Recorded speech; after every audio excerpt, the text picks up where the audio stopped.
नमस्कार दोस्तों, हमारे YouTube चैनल सैनुअल क्लासेस फॉर उत्तराखंड में आप सभी का हार्दिक स्वागत है।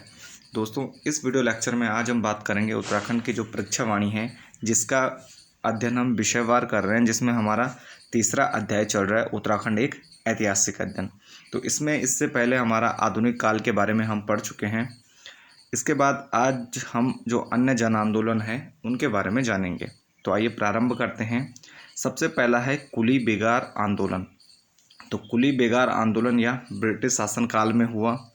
ब्रिटिश अधिकारी जब इधर उधर जाते थे, यानी वो उन्हें कहीं भी यात्रा करनी होती थी इधर उधर गाँव में, तो ग्रामीणों द्वारा उस सामान को एक जगह से दूसरी जगह ले जाया जाता था और इसी को बेगार कहा जाता था। यानी उन्हें उस सामान को इधर उधर पहुंचाने के लिए, यानी जो अंग्रेज़ों का सामान होता था तो उसको पहुंचाने के लिए कोई भी शुल्क नहीं दिया जाता या उनके भत्ता, यात्रा भत्ता नहीं दिया जाता जो उसको ले जाते थे, यानी उन्हें कोई पैसे नहीं मिलते थे उसके। तो एक हिसाब से वो क्या ली जाती थी, बेगार उनसे ली जाती थी, इसलिए इसको कुली बेगार कहा जाता है। तो इसके खिलाफ जब ग्रामीणों को लगा कि ये एक तो हमारे सम्मान के खिलाफ है और दूसरा क्या है कि कभी भी जैसे ही वो जाते थे, चाहे उनका कोई अन्य काम हो, तो उसे छोड़कर क्या होता था कि उनके सामान को ले जाना पड़ता था। तो इस कारण क्या होता है, जनता में रोष व्याप्त रहता है, विरोध होता है और वह एक आंदोलन का रूप ले लेता है। तो इसी को कुली बेगार आंदोलन कहा जाता है। इसमें क्या इम्पोर्टेंट है, एक तो ये सभी गांवों से ली जाती थी, यानी सभी गांवों से क्या होती है, बेगार ली जाती थी। और जो ग्राम मुखिया होता था उसके पास एक बेगार रजिस्टर होता था, यानी प्रत्येक बारी बारी से सभी जो गांव में ग्रामवासी हैं उनसे ये बेगार ली जाती थी। और जो उत्तराखंड की जनता है वह इसे अपने सम्मान के विरुद्ध समझती थी। अब बात भी सही है, अब किसी से जबरन बेगार करवाएंगे, उसमें एवज में उसे कुछ नहीं मिलेगा, तो ये सम्मान के विरुद्ध भी हो जाएगा। और कभी क्या होता है कि कुछ अपने काम होते हैं तो उसको छोड़कर भी जबरन जाना पड़ता था कि जब बहुत ज़रूरी होता है उसको आप ना नहीं कर सकते थे। तो तब यह आंदोलन होता है और जनता द्वारा यह आंदोलन प्रारंभ किया जाता है। और सर्वप्रथम यह आंदोलन जो प्रारंभ होता है वो होता है अल्मोड़ा के खव्याड़ी गांव से। सर्वप्रथम जो विरोध होता है इस बेगार प्रथा का, वह देखने को मिलता हमें अल्मोड़ा के खव्याड़ी गांव से यह विरोध देखने को मिलता है। और जो इस प्रथा का अंत है, यानी जो इस आंदोलन का एक वृहत रूप है, वह देखने को मिलता है हमें 13-14 जनवरी 1921 को सरयू तट बागेश्वर में उत्तरायणी मेले के अवसर पर। और इसका नेतृत्व करते हैं बद्रीदत्त पांडे, चिरंजीव लाल, हरगोविंद पंत आदि प्रमुख स्वतंत्रता सेनानी इसका नेतृत्व करते हैं। और इस आंदोलन में 40,000 से अधिक लोग भाग लेते हैं। इसमें 40,000 से अधिक लोग भाग लेते हैं और बेगार न देने की शपथ व जो बेगार रजिस्टर रहते हैं, यानी प्रत्येक गांव में जो बेगार रजिस्टर रहते हैं उनको सरयू नदी में प्रवाहित कर देते हैं। और इसी के साथ जो ये उत्तराखंड में बेगार प्रथा थी उसका क्या हो जाता है, अंत हो जाता है। यानी इस कुली बेगार प्रथा का क्या हो जाता है, अंत हो जाता है। तो ये था कुली बेगार आंदोलन। इसके बाद दूसरा आंदोलन है टिहरी राज्य आंदोलन, यानी टिहरी राज्य में जिसमें पंवार वंश के वंशज शासन कर रहे थे। तो इस टिहरी में आंदोलन होते हैं। अब देखो आंदोलन के क्या क्या कारण थे और क्यों क्यों हुए थे। प्रजातंत्र की मांग हेतु, यानी राज्य में क्या था, राजतंत्र स्थापित था। तो जनता क्या करती है, प्रजातंत्र की मांग करती है कि हमें क्या करो, प्रजातांत्रिक शासन दो। तो प्रजातंत्र की मांग होती है। आंदोलन होता है 20वीं सदी के तीसरे दशक में, यानी 1930 के आसपास से यह आंदोलन प्रारंभ हो जाता है। और इसमें 23 जनवरी 1939 ये तिथि महत्वपूर्ण है दोस्तों, इसको आपको ध्यान रखना है क्योंकि इससे पहले ये एग्ज़ाम में पूछा जा चुका है कि प्रजामंडल की स्थापना कब होती है। तो ये होती है 23 जनवरी 1939 में प्रजामंडल की स्थापना होती है। और इसका नेतृत्व करते हैं सिरदेव सुमन, दौलत राम, नागेंद्र सकलानी आदि के द्वारा। और यह प्रजामंडल की स्थापना देहरादून में की जाती है। देव सुमन द्वारा आंदोलन का नेतृत्व देव सुमन द्वारा टिहरी राज्य आंदोलन का नेतृत्व किया जाता है और उन्हें मई 1944 में गिरफ्तार कर दिया जाता है।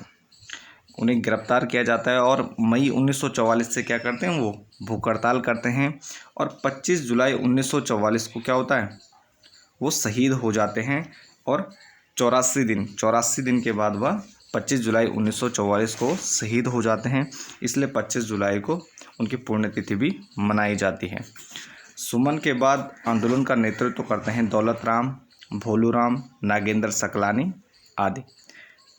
सुमन के मृत्यु के बाद या सुमन जी जब शहीद हो गए तो उसके बाद आंदोलन का नेतृत्व दौलत राम, भोलू राम और नागेंद्र सकलानी आदि प्रमुख व्यक्ति क्या करते हैं, आंदोलन को आगे बढ़ाते हैं, जिसके कारण 1 अगस्त 1949 को टिहरी भारत का अभिन्न अंग बन जाता है। भारत के स्वतंत्र होते ही क्या होता है, यहाँ पर 2 प्रमुख आंदोलन होते हैं, सकलाना और कीर्तिनगर विद्रोह। यानी 1947 में होता है सकलाना विद्रोह और 1948 में होता है कीर्तिनगर विद्रोह। और कीर्तिनगर विद्रोह में क्या होता है, मूलोराम भरदारी और जो नागेंद्र सकलानी प्रमुख व्यक्ति थे जो आंदोलन का नेतृत्व कर रहे थे, तो वो कीर्तिनगर आंदोलन में शहीद हो जाते हैं। और लास्ट जो अंतिम शासक रहते हैं मानवेंद्र शाह, तो परिस्थितियाँ ऐसी बन जाती हैं कि मानवेंद्र शाह को लगता है कि अब यहाँ पर राजकाज चलाना बहुत ही मुश्किल है। ऊपर से कि क्या होता है कि पूरा देश स्वतंत्र हो जाता है 47 में, तो जो यहाँ की केंद्रीय सरकार थी वह भी मानवेंद्र शाह पर लगातार दबाव बना रही थी। तो जिसके कारण 1949 में, यानी 1949 में विलीनीकरण प्रपत्र पर वो क्या कर देते हैं, हस्ताक्षर कर देते हैं।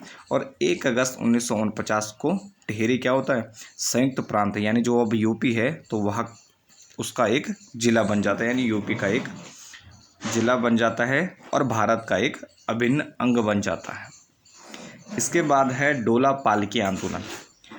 अब डोला पालकी आंदोलन, इसका उद्देश्य था कि जो सवर्ण दोलों के जैसे की स्थिति को प्राप्त करना, यानी जो दलित थे उनको सवर्ण दोलों के जैसे स्थिति को प्राप्त करना था। यानी उन्हें क्या था कि डोला पालकी में बैठने का अधिकार नहीं था। तो इस कारण यह आंदोलन प्रारंभ होता है कि, और इसके जो कारण थे, दलितों को शादी या अन्य अवसरों पर डोला पालकी में बैठने का हक नहीं था।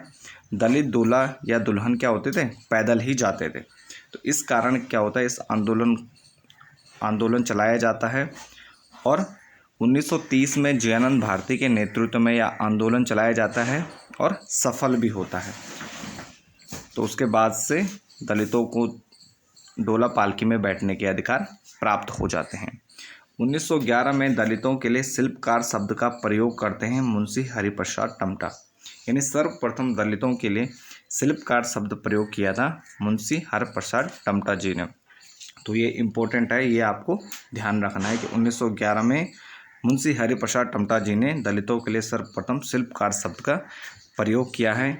और दूसरा, डोला पालकी जो आंदोलन है यह किससे संबंधित है, तो यह एससी से संबंधित है, यानी दलितों से संबंधित है, जिसमें सवर्ण दोलों के जैसी स्थिति को प्राप्त करना था, यानी डोला पालकी में बैठने का हक प्राप्त करने के लिए यह आंदोलन 1930 में जयानंद भारती के नेतृत्व में चलाया गया। इसके बाद है सड़क आंदोलन। अब सड़क आंदोलन की बात करें तो 1940 में गढ़वाल की जनता द्वारा कर्णप्रयाग से लैंसडाउन और लैंसडाउन से पौड़ी तक, यानी कर्णप्रयाग से लैंसडाउन और लैंसडाउन से पौड़ी तक सड़क मार्ग निर्माण के लिए आंदोलन चलाया जाता है। तो यह सड़क आंदोलन था और उसके बाद सड़क का निर्माण किया जाता है। इसके बाद है कनकटा बैल भ्रष्टाचार आंदोलन बनाम भ्रष्टाचार आंदोलन। अब बड़ियार रैत यानी लमगड़ा अल्मोड़ा के क्षेत्र में बैल के दोनों कानों में फुल्ली लगाकर ऋण लिया जाता है।